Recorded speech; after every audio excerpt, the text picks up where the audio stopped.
यार अच्छा, सो सबसे पहले ना before doing this question let's understand कि रिस्क क्या होता है.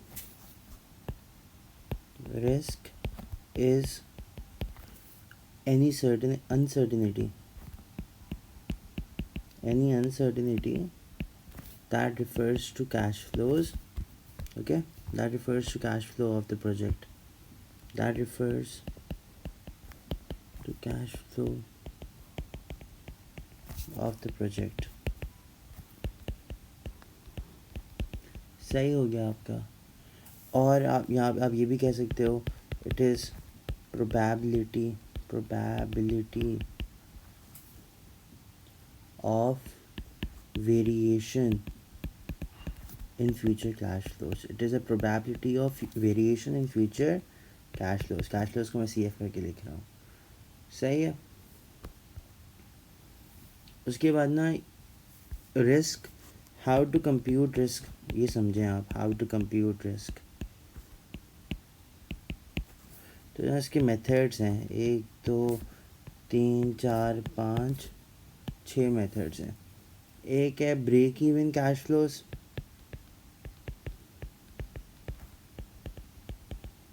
Break even cash inflows, not flows, inflows. Scenario analysis, बस ये कुछ टेक्निक से जो सर ने लिखवाई थी. सिमुलेशन और आपका रिस्क. फोर्थ नंबर पे रिस्क एडजस्टेड डिस्काउंट रेट. ये डिस्काउंट लिखा हुआ है, सही है. इसको हम CAPM भी कहते हैं इस मेथड को. CAPM, capital asset pricing model. पांचवा है कैपिटल राशनिंग. और सिक्स्थ है रियल ऑप्शंस. सही है.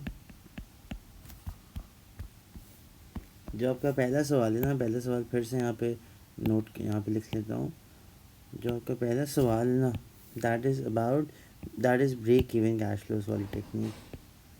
सही है. तो यार आपको याद होगा, आपको एक मिनट सिर्फ.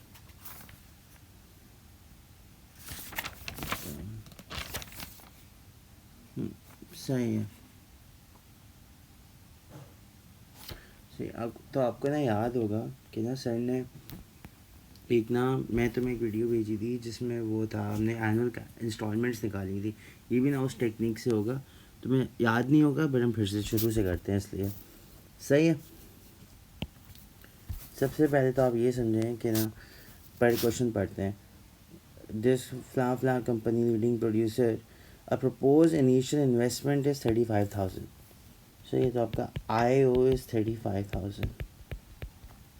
Company expects the equipment will produce steady income throughout its 12-year life. 12 year की लाइफ है. एक मिनट. 12 ईयर की लाइफ है. और आपका और 12 ईयर्स की लाइफ है. और स्टडी इनकम है. स्टडी इनकम का क्या मतलब होता है? स्टडी इनकम का मतलब होता है एन्युटी. सही है. और बस इसमें ये इन्फॉर्मेशन की भी है. पार्ट ए पे चलते हैं आप. पार्ट ए रिक्वायर्स कि ना, जो रिक्वायर्ड रेट ऑफ रिटर्न है ना, रिक्वायर्ड रेट इज़ 14%. पूछ क्या रहा है? 14% रिक्वायर्ड रेट है. और minimal year cash flow, what minimal year cash flow will be necessary for company to go forward. तो मिनिमम ईयरली कैश फ्लोज पूछ रहा है. मिनिमम ईयरली कैश फ्लोज पूछ रहा है. आप यहाँ से देख सकते हैं कि मेरी राइटिंग समझ नहीं आ रही. तो आपका जो स्टेप 1 होगा ना, एक मिनट सिर्फ.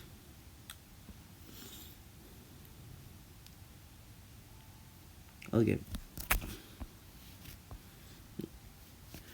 तो आपका जो आपका इसका ना एक फॉर्मूला है. जो जिस तरह हमने इंस्टॉलमेंट वाला क्वेश्चन किया था, पहले आप लिखें PV of inflows, present value of inflows is equal to present value of outflows. ये डेरिवेशन हो रही है फार्मूला की, और असल फार्मूला ये है कैश, जो फार्मूला मैं लिख रहा हूँ, formula is cash flow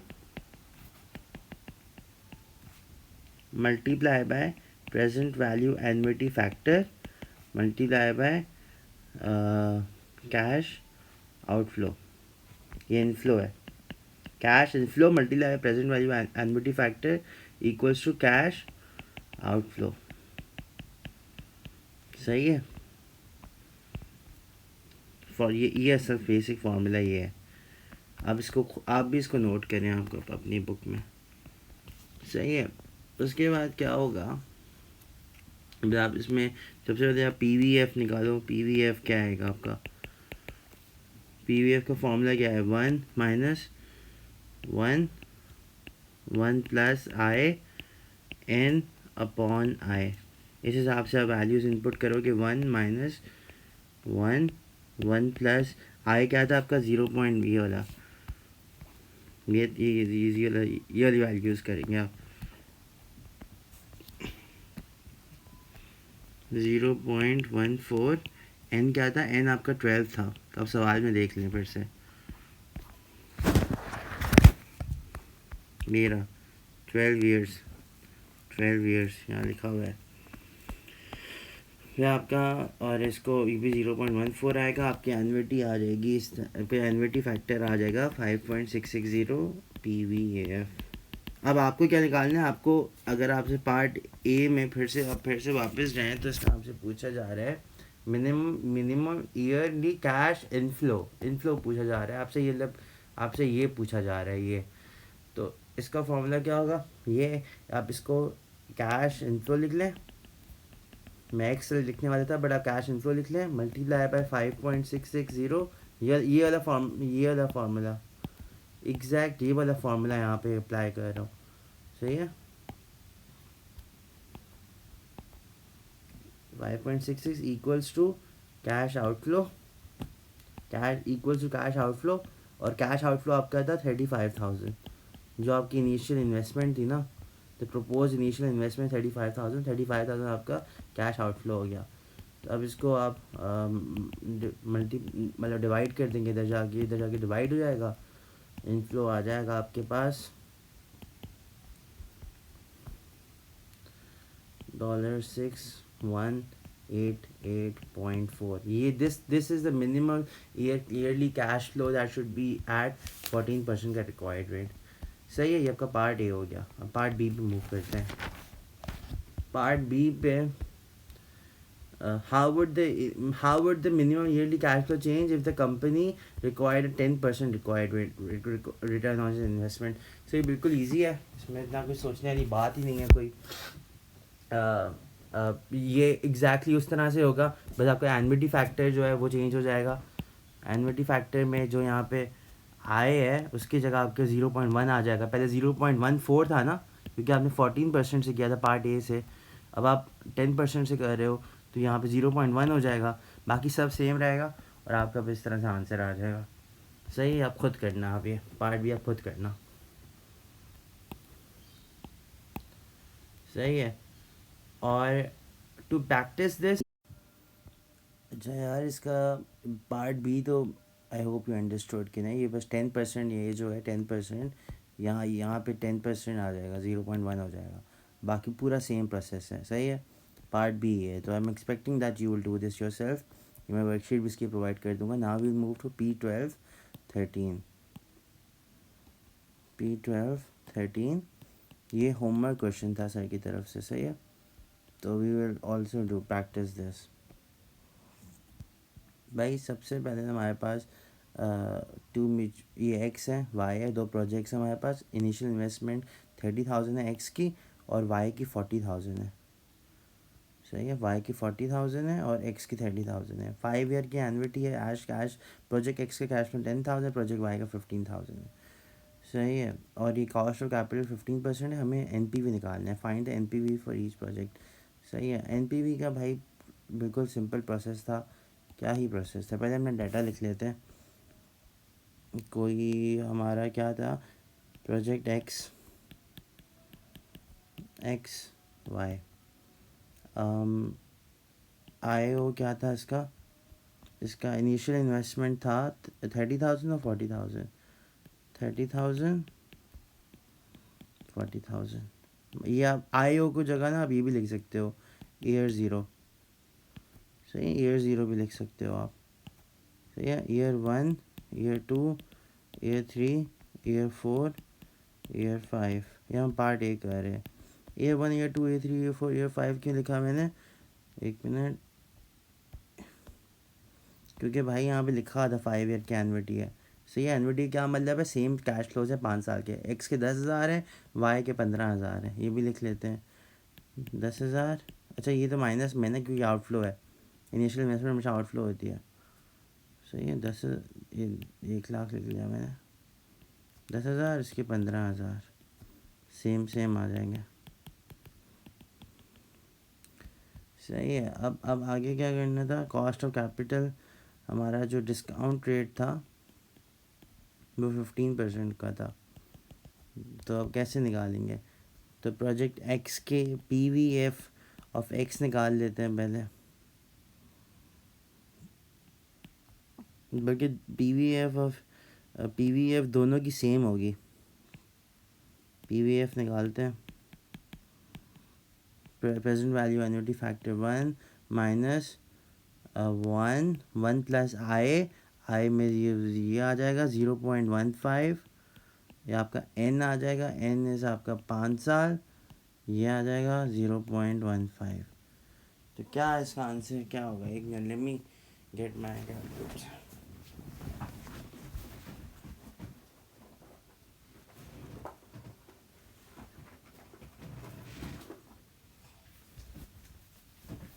1 minus 1 upon, sorry, 1 minus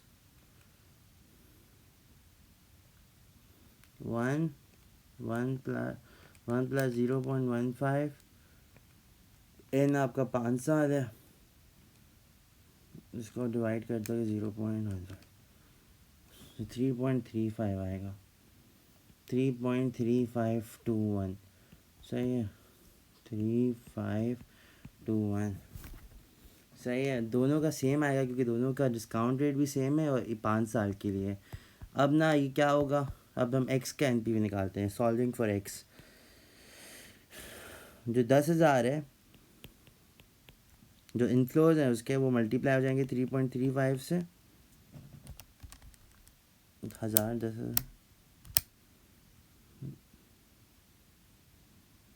सही है, और 5 साल के हैं तो वो टोटल 33,521 हो जाएगा। इसका टेबल इस तरह से बनेगा, प्रोजेक्ट एक्स का टेबल।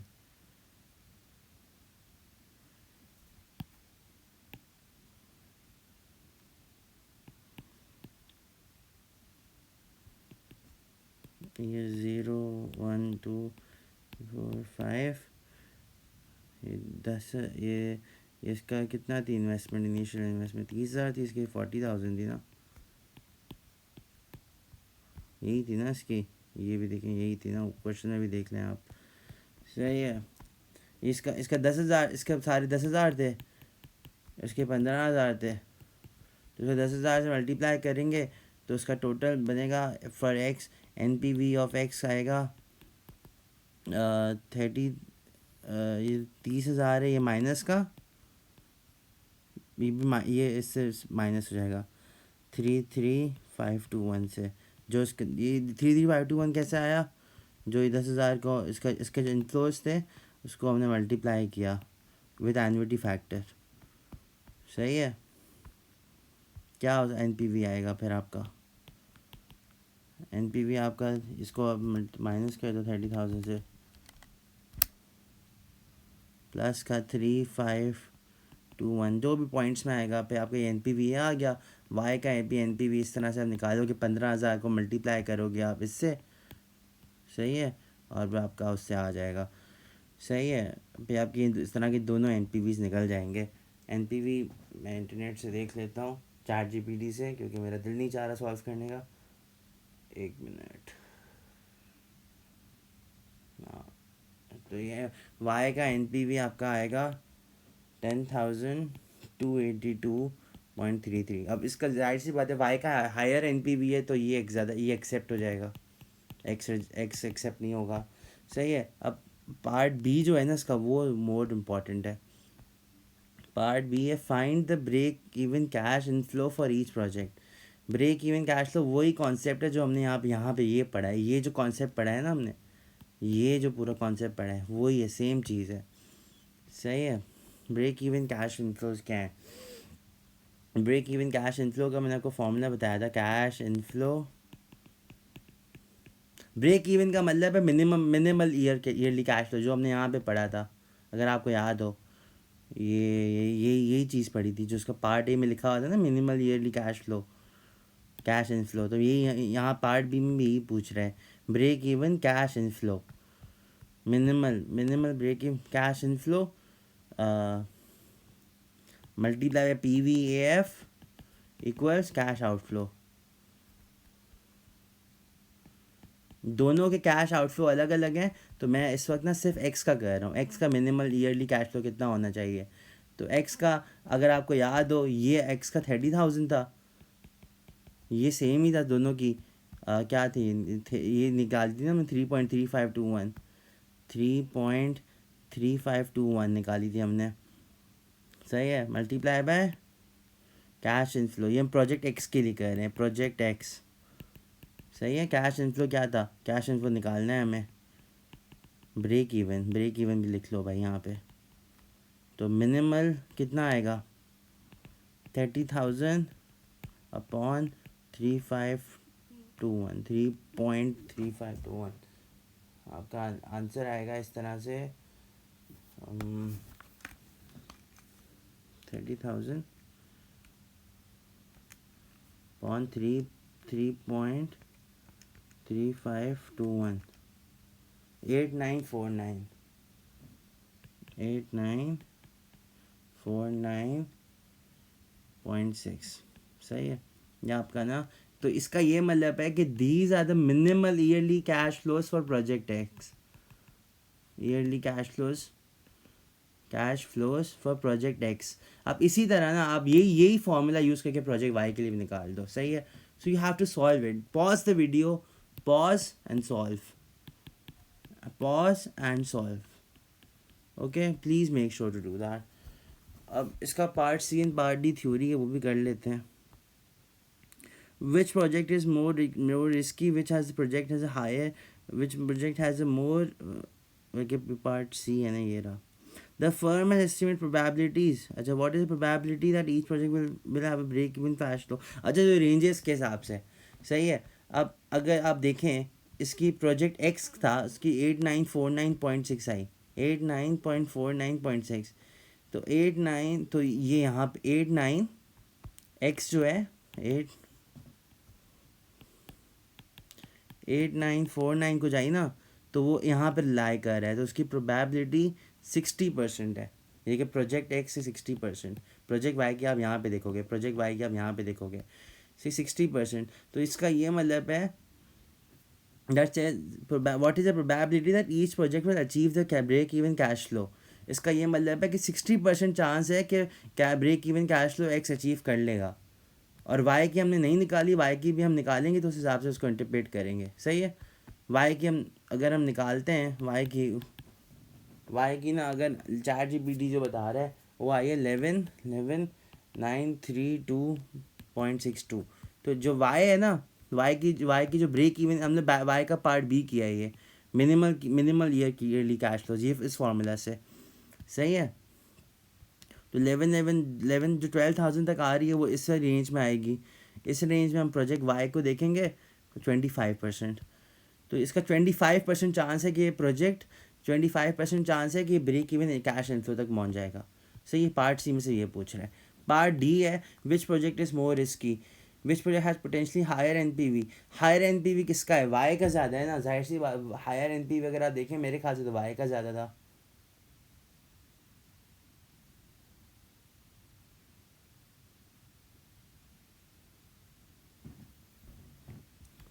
अब discuss the risk and trade off for two projects. इसमें डिस्कस करना है which project potentially higher NPV.